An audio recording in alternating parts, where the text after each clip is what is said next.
সন্মানীয় ছাৰ বাইদেউসকল আৰু মৰমৰ ছাত্ৰ ছাত্ৰীসকল ইংৰাজীলৈ স্বাগতম জনাইছোঁ। এটি গুৰুত্বপূৰ্ণ খবৰ দিবলৈ ওলাইছোঁ। বৰ্ড অফ ছেকেণ্ডাৰী এডুকেশ্যনৰ তৰফৰ পৰা এটি গুৰুত্বপূৰ্ণ নিৰ্দেশনা প্ৰদান কৰা হৈছে সকলোবোৰ জিলাৰ ইনস্পেক্টৰ অফ স্কুললৈ।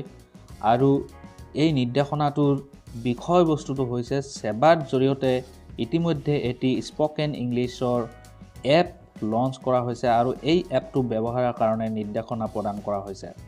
এই এপটো ব্যৱহাৰ কৰিব লাগিব ছাত্ৰ ছাত্ৰীসকলে নৱম আৰু দশমমান শ্ৰেণীৰ যিসমূহ ছাত্ৰ ছাত্ৰী আছে সেই ছাত্ৰ ছাত্ৰীসমূহৰ লগতে শিক্ষক শিক্ষয়িত্ৰীসকলেও এই এপটো ব্যৱহাৰ কৰিব লাগিব। বিশেষভাৱে ইংলিছ বিষয়ৰ যিসমূহ শিক্ষক শিক্ষয়িত্ৰী আছে তেওঁলোকে ব্যৱহাৰ কৰিব লাগিব। নৱম আৰু দশমমান শ্ৰেণীৰ যিসমূহ স্পকেন ইংলিছ এটি ইণ্টাৰনেল এছেছমেণ্ট আছে সেই এছেছমেণ্টৰ কাৰণে এই এপটো ব্যৱহাৰ কৰিব লাগিব শিক্ষক শিক্ষয়িত্ৰীসকলে লগতে ছাত্ৰ ছাত্ৰীসকলে। এতিয়ালৈকে যদি ইনটেপ চেনেলটো ছাবস্ক্ৰাইব কৰা নাই তেতিয়াহ'লে ছাবস্ক্ৰাইব কৰি দিব আৰু কাষতে থকা বেল আইকনটো ক্লিক কৰি দিব, অল নটিফিকেশ্যন অন কৰি দিব। এই এপটো লঞ্চ কৰা এটি পাৰ্পছ ইয়াত উল্লেখ কৰি দিয়া হৈছে আৰু কোৱা হৈছে যে নৱম আৰু দশমমান শ্ৰেণীৰ যিসমূহ ছাত্ৰ ছাত্ৰী আছে তেওঁলোকৰ যাতে স্পকেন ইংলিছটো ফ্লুৱেঞ্চ হয় বা তেওঁলোকে ফ্লুৱেণ্টলি যাতে ইংলিছ ক'ব পাৰে সেই উদ্দেশ্যে এই এপটো লঞ্চ কৰা হৈছে। আৰু গুৰুত্বপূৰ্ণ কথা ইয়াত উল্লেখ কৰি দিয়া হৈছে যে এই বছৰত নৱমমান শ্ৰেণীৰ কাৰণে সম্ভৱ নহ'ব যদিও দশমমান শ্ৰেণীৰ এই এপটো বৰ্তমানৰ যিটো একাডেমিক ইয়াৰ কাৰেণ্ট একাডেমিক ইয়াৰত এইটো ইমপ্লিমেণ্ট কৰা হ'ব। আৰু গুৰুত্বপূৰ্ণ কথাটো হ'ল যে নৱম আৰু দশমমান শ্ৰেণীৰ যি ইংলিছ বিষয়ৰ যি 10 নম্বৰ ইণ্টাৰনেল এছেছমেণ্ট আছে সেই এছেছমেণ্টটো এই এপটোৰ জৰিয়তে গভাৰ্ণ কৰা হ'ব, অৰ্থাৎ এই এপটোৰ জৰিয়তে এক্সামখিনি লোৱা হ'ব।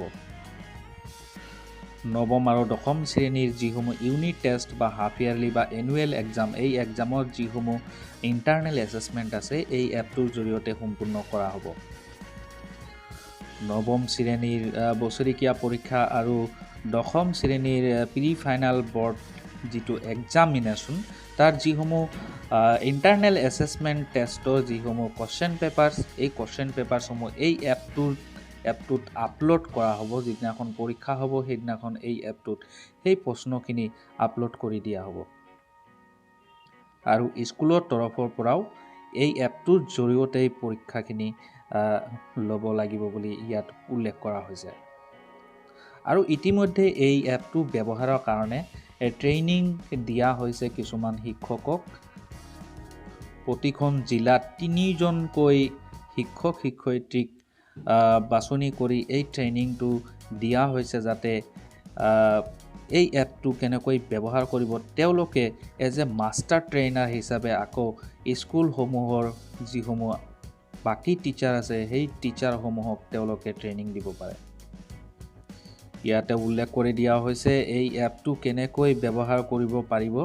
ইয়াত উল্লেখ কৰি কোৱা হৈছে যে এই স্পকেন ইংলিছ যিটো এপ এই এপটোক দুটা ভাগত বিভক্ত কৰা হৈছে, এটা মোবাইল ভাৰ্জন আৰু এটা ৱেবছাইট ভাৰ্জন। এই দুটা ভাৰ্জনত ইতিমধ্যে বনোৱা হৈছে।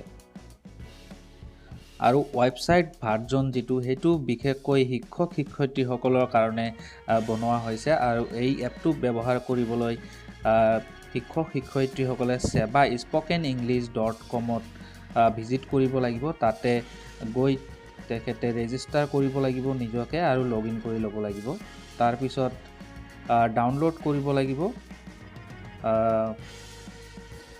ষ্টুডেণ্ট সকলৰ যিসমূহ ক্ৰেডেঞ্চিয়েলছ আছে সেই ক্ৰেডেঞ্চিয়েলছসমূহ ডিষ্ট্ৰিবিউট কৰিব আৰু ডাউনলোড কৰি ল'ব। লগতে শিক্ষক শিক্ষয়িত্ৰীসকলে ক্লাছ টেষ্ট আৰু ষ্টুডেণ্টসকলৰ যি পাৰফৰ্মেঞ্চ আৰু ডিটেইলছ সেইখিনি তাতে তেওঁলোকে পাতিব লাগিব।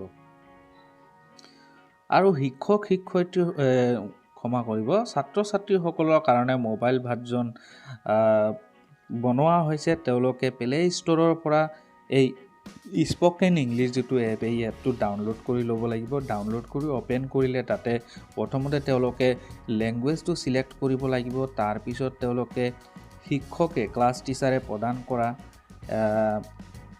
ইউজাৰ আইডি আৰু পাছৱাৰ্ড দি তেওঁলোকে সাইন ইন কৰি ল'ব লাগিব।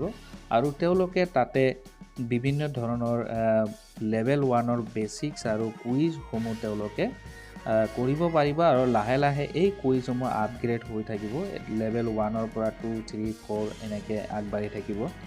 তাৰপিছতে তেওঁলোকে ক্লাছ টিচাৰ বা বৰ্ডৰ জৰিয়তে যিসমূহ পৰীক্ষা বা টেষ্ট অনুষ্ঠিত কৰা হ'ব এই টেষ্টসমূহ তেওঁলোকে সেই এপটোৰ জৰিয়তে দিব লাগিব।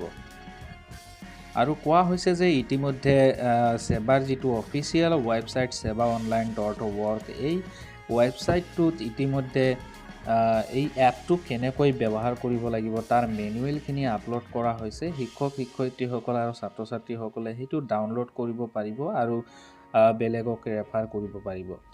লগতে যিসমূহ ছাত্ৰ ছাত্ৰীৰ মোবাইল ফোন নাই তেওঁলোকে তেওঁলোকৰ গাৰ্জিয়ানৰ মোবাইল ফোন ব্যৱহাৰ কৰিব পাৰিব। লগতে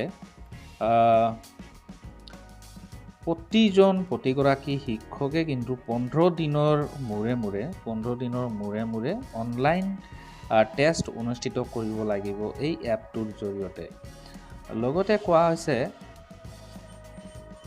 যিসমূহ ছাত্ৰ ছাত্ৰীৰ একেবাৰে মোবাইল নাই, ঘৰতো মোবাইল নাই, নিজৰো মোবাইল নাই, সেইসমূহ ছাত্ৰ ছাত্ৰীক কিন্তু শিক্ষক শিক্ষয়িত্ৰীসকলে নিজৰ মোবাইলটো প্ৰদান কৰি হ'লেও তেওঁলোকক সহায় কৰিব লাগিব।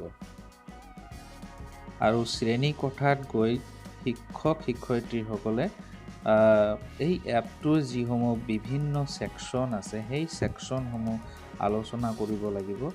লগতে শিক্ষক শিক্ষয়িত্ৰীসকলে এই এপটোত আপলোড কৰা কুৱেশ্যন পেপাৰ আৰু ডাউনলোড কৰি তেওঁলোকে অফলাইন টেষ্ট ল'ব লাগিব।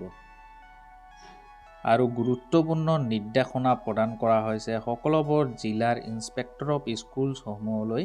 আৰু কোৱা হৈছে যে প্ৰতিখন স্কুলৰ পৰা কমপক্ষেও এজন শিক্ষক বা শিক্ষয়িত্ৰীক তেওঁলোকে ছিলেক্ট কৰিব লাগিব এই এপটোত ছাত্ৰ ছাত্ৰীসকলৰ আৰু স্কুলৰ নাম এনৰোল কৰিবৰ কাৰণে। আৰু তেওঁলোকক শিক্ষক শিক্ষয়িত্ৰীসমূহক নিৰ্দেশ কৰিবলৈ ইয়াতে IS সমূহক নিৰ্দেশ কৰি কোৱা হৈছে যে তেওঁলোকে যাতে অনতিপলমে আৰ্জেণ্টলি তেওঁলোকে এই এপটোৰ লগত পৰিচিত হয়। আৰু কোৱা হৈছে যে প্ৰয়োজন সাপেক্ষে শিক্ষক শিক্ষয়িত্ৰীসকলৰ ট্ৰেইনিং অনুষ্ঠিত কৰা হ'ব এই এপটো ইমপ্লিমেণ্ট কৰাৰ কাৰণে বা ব্যৱহাৰ কৰাৰ কাৰণে। আৰু গুৰুত্বপূৰ্ণ কথা কোৱা হৈছে যে এই যিটো স্পকেন ইংলিছ এপ এই এপটো সকলোবোৰ স্কুলৰ সেবাৰ অন্তৰ্গত যিসমূহ স্কুল আছে এই আটাইখিনি স্কুলেই কিন্তু ব্যৱহাৰ কৰিব লাগিব। চৰকাৰী হওক বা প্ৰভিন্সিয়েলাইজড হওক, নন প্ৰভিন্সিয়েলাইজড হওক অথবা প্ৰাইভেট হওক, সকলোবোৰ ধৰণৰ স্কুলেই কিন্তু সেবাৰ আণ্ডাৰত যদি আছে তেতিয়াহ'লে এই এপটো ব্যৱহাৰ কৰিবই লাগিব বাধ্যতামূলক।